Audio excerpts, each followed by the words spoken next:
Hi. Hey, how you doing? Good morning. Welcome to another time here uh, at the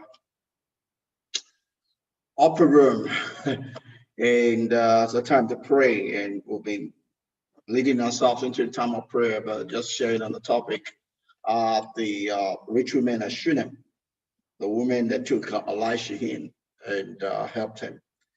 Uh, And yesterday we started talking about no, we didn't start. We started a long time ago, but we took the first part of the characteristics yesterday, and so we'll continue. I was going to go on the second one today, but as I was meditating, I felt there are some things I still had not said on the first one, so I needed to finish that before we go into the second one.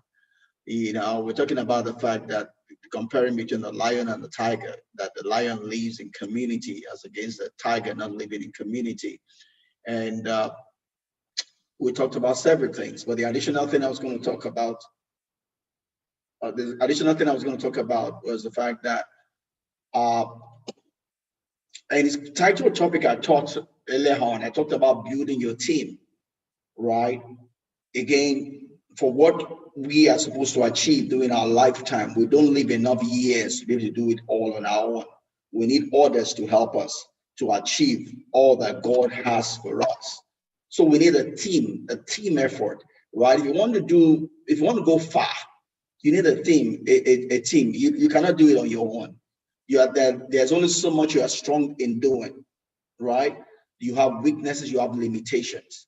But what increases the ability by an infinite number of times is your ability to walk through other people, right? If you can get the right systems in place, then you can multiply in multiple folds what you yourself could have produced on your own, right? And the way you create teams, as I was teaching in that message series, building your team, is by giving, right? You see in Elisha and the rich woman. First of all, Elisha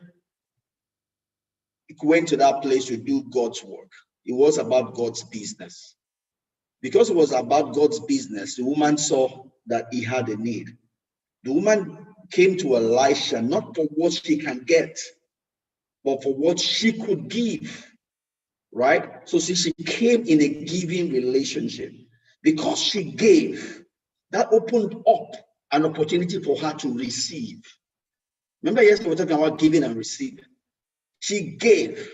Our giving was a seed. In her sowing a seed, the opportunity came for her to receive our harvest. Right? A lot of people go to people looking for harvest. When you have not sown seed, that's why I have this gross with what they call destiny helper. It's not a message from heaven. I don't know why it's so popular, but yes, anything from the devil is popular. But that's not of God. The way we relate with God is not by looking for harvest. It is by sowing seed. You do what you can do. What you can do will bring about the harvest, what you cannot do. Life is not about looking for help. Life is about doing what you can do. Life is about giving. It's not about receiving. That's why Jesus Christ said it is more blessed to give than to receive. Right? Pastor Shaggy, you're welcome. Thank you very much. Yeah. It is more blessed to give than to receive. Right? When you give, you are forcing heaven to work on your behalf. That is if you give without looking for something in return. If all you are doing is the reason you are giving is because of what you are looking for, you have not given. No. That's not the one that provokes heaven. That's why Jesus Christ says, if you give to someone that can give you back, you have just wasted your time. They will give you back, and that will be the limit. Your blessing will come from earth alone. But if you give to people that cannot give you back, or you give not expecting a return, then you make heaven to be owing you. You make heaven to be your debtor. And when heaven gives to you, it gives to you to truly bless you.